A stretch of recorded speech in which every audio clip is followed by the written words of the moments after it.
ಕಲಬುರಗಿ ಜಿಲ್ಲೆಯ ಚಿಂಚೋಳಿ ತಾಲೂಕಿನ ಸುಲೇಪೇಟೆ ಗ್ರಾಮದಲ್ಲಿ ಈ ವರ್ಷ ಭವಾನಿ ಮಂದಿರದಲ್ಲಿ ದಸರಾ ಹಬ್ಬದ ಪ್ರಯುಕ್ತವಾಗಿ ಭವಾನಿ ಮೂರ್ತಿ ಪ್ರತಿಷ್ಠಾಪನೆ ಮಾಡಿದ್ದು 9 ದಿನಗಳ ಕಾಲ ಘಟ್ಟ ಸ್ಥಾಪನೆ ಮಾಡಿ ಮೂರ್ತಿ ಪ್ರತಿಷ್ಠಾಪನೆ ಮಾಡಲಾಗಿದ್ದು ದಿನನಿತ್ಯ ಒಂದೊಂದು ಕಾರ್ಯಕ್ರಮವನ್ನು ಆಯೋಜನೆ ಮಾಡಲಾಗಿತ್ತು.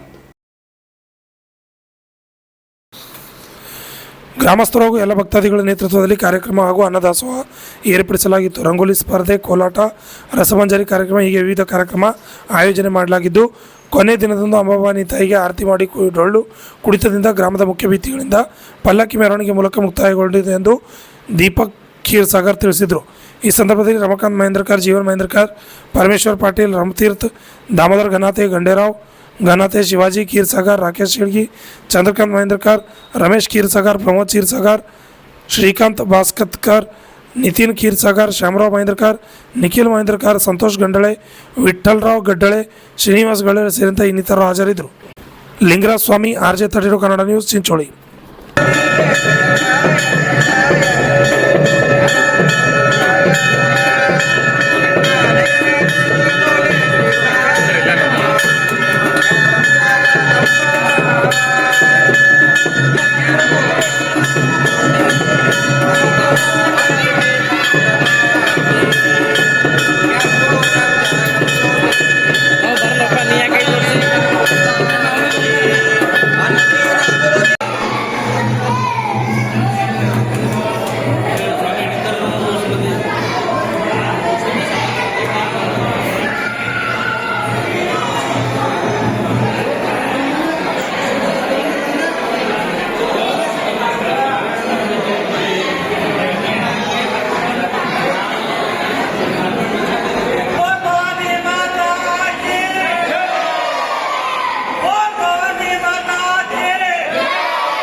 ಭವಾನಿ ಕೂರಿಸೋದು ಅದಕ್ಕೆ ಫಸ್ಟ್ ಅಮಾವಾಸ್ಯೆ ಮರುದಿವಸ ಏನದ ಘಟ ಸ್ಥಾಪನೆ ಮಾಡ್ತೀವಿ, ಮೂರ್ತಿ ಸ್ಥಾಪನೆ ಮಾಡ್ತೀವಿ.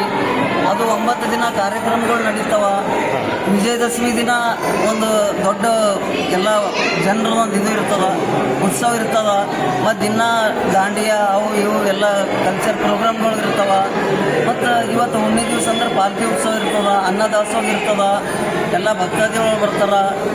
ಊರೆಲ್ಲ ಸೀದಾ ಇಲ್ಲಿಂದ ಇಡಬದ್ದೇವ್ರಿಗೆ ಹೋಗಿ ಪಾಲ್ಕಿ ಹೋಗ್ತದೆ. ಕಾಳಿಕಾದೇವಿ ದರ್ಶನ ತೊಗೊಂಡು ಸರಗರಗಡ್ಡಿಲಿಂತ ಮತ್ತು ಕಟಂಗೇಶ್ವರ ಮಠದಲ್ಲಿಂತ ಬೈಲಿನ ಸಾಬರ್ಲಿಂತ ಮತ್ತು ಬಂದು ತಾಯಿ ಆಯಿ ಗುಡಿ ಹಾಕೊಂಡು 9 ದಿನ ಭವಾನಿ ಕೂಡಿಸಿರಲ್ಲ, ಏನು ವಿಶೇಷತೆ? ಒಂದೊಂದು ದಿನ ಕಾರ್ಯಕ್ರಮಗಳು ಏನೇನು ಕಾರ್ಯಕ್ರಮಗಳು ಮಾಡಿ? ಫಸ್ಟ್ ಭವಾನಿ ಕೂಡಿಸಿದ್ದೀವಿ, ಒಂದು ಭಜನಾ ಕಾರ್ಯಕ್ರಮ ಇಟ್ಕೊಂಡಿವಿ. ಸೆಕೆಂಡ್ ದಿನ ದಾಂಡಿಯಾ ಕಾರ್ಯಕ್ರಮ, 3ನೇ ದಿನ ಡ್ಯಾನ್ಸ್ ಪ್ರೋಗ್ರಾಮ, 4ನೇ ದಿನ ಮತ್ತು ದಾಂಡಿಯಾ ಕಾರ್ಯಕ್ರಮ, 5ನೇ ದಿನ 5ನೇ ದಿನ ರಂಗೋಲಿ ಕಾರ್ಯಕ್ರಮ, ಮತ್ತು 6ನೇ ದಿನ ಒಂದು ಇದು ಎಲ್ಲ ಹುಡುಗರದೊಂದು ಕಾರ್ಯಕ್ರಮ ಇಟ್ಕೊಂಡೇವಿ.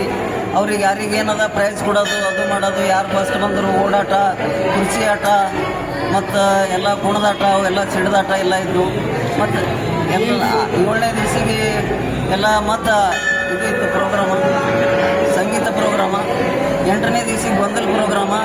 9ನೇ ದಿವಸಿಗೆ ಅಯೋಧ್ಯೆ ಪೂಜೆ ಎಲ್ಲ ಇದು ಯಾರು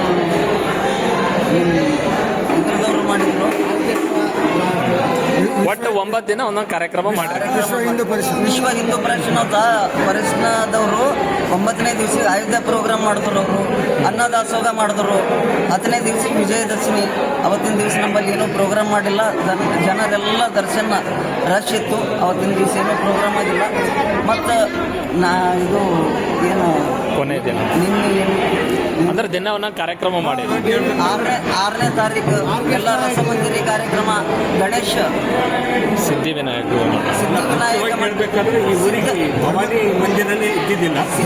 ಈ ಒಂದು ಭಾವಸ್ಥಾನ ಸಮಾಜದ ವತಿಯಿಂದ ಈ ಒಂದು ಭವ್ಯ ಭವಾನಿ ಮಂದಿರವನ್ನು ನಿರ್ಮಾಣ ಮಾಡಿ ಈ ಒಂದು ಊರಿಗೆಲ್ಲ ಈ ಸುತ್ತಲಿನ ಗ್ರಾಮಕ್ಕೂ ಸಹ ಒಂದು ತಾಯಿಯ ಒಂದು ಬೆಳವಣಿಗೆಯಿಂದ ಅವರ ಕೃಪಾಶೀರ್ವಾದದಿಂದ ಎಲ್ಲರೂ ಚಲೋ ಇರಬೇಕು ಅಂತ ಹೇಳಿ ಈ ನವರಾತ್ರಿ ಉತ್ಸವ ಅತ್ಯಂತ ವಿಜೃಂಭಣೆಯಿಂದ ಇಲ್ಲಿನ ಗ್ರಾಮಸ್ಥರು ಭಾವಸ್ಥರ ಕ್ಷತ್ರಿಯ ಸಮಾಜದವರು ಮತ್ತು ಮಕ್ಕಳು ಎಲ್ಲರೂ ಕೂಡಿ ಭವ್ಯವಾಗಿ ಈ ಒಂದು ಕಾರ್ಯಕ್ರಮವನ್ನು ಏರ್ಪಾಡು ಮಾಡಿದ್ದಾರೆ. ಮುಂದೆ ತಾಯಿ ತನ್ನದೇ ಆದ ಕೃಪೆಯಿಂದ ವಿವಿಧ ಕಾರ್ಯಕ್ರಮಗಳನ್ನು ರೂಪಿಸಿಕೊಳ್ತಾ ಇದ್ದಾಳೆ. ಅವಳಿಗೆ ಬೇಕಾದಂಥ ಮಂಟಪ, ಕಳಸ ಮತ್ತು ವಿವಿಧ ರೀತಿಯ ಸಾಮಗ್ರಿಗಳನ್ನು ಅವಳೇ ಪಡೆದುಕೊಳ್ತಾ ಇದ್ದಾಳೆ. ಯಾರು ಕೇಳ್ತಾ ಇಲ್ಲ. ಆದರೆ ವಿವಿಧ ಭಕ್ತರು ತಮ್ಮಷ್ಟೇ ತಾವೇ ಬಂದು ಅನೇಕ ರೀತಿಯಿಂದ ಧನ ಸಹಾಯ ಮಾಡ್ತಾ ಇದ್ದಾರೆ, ಸಾಮಗ್ರಿಗಳ ಸಹಾಯ ಮಾಡ್ತಾ ಇದ್ದಾರೆ, ತಾಟ್ಗಳ ಸಹಾಯ ಮಾಡ್ತಾ ಇದ್ದಾರೆ, ಪ್ಲೇಟ್ಗಳ ಸಹಾಯ ಮಾಡ್ತಾ ಇದ್ದಾರೆ. ವಿವಿಧ ರೀತಿಯ ಸಾಮಗ್ರಿಗಳನ್ನು ಬೆಳೆದು ಈ ಒಂದು ಗುಡಿ ಏನಿದೆಯಲ್ಲ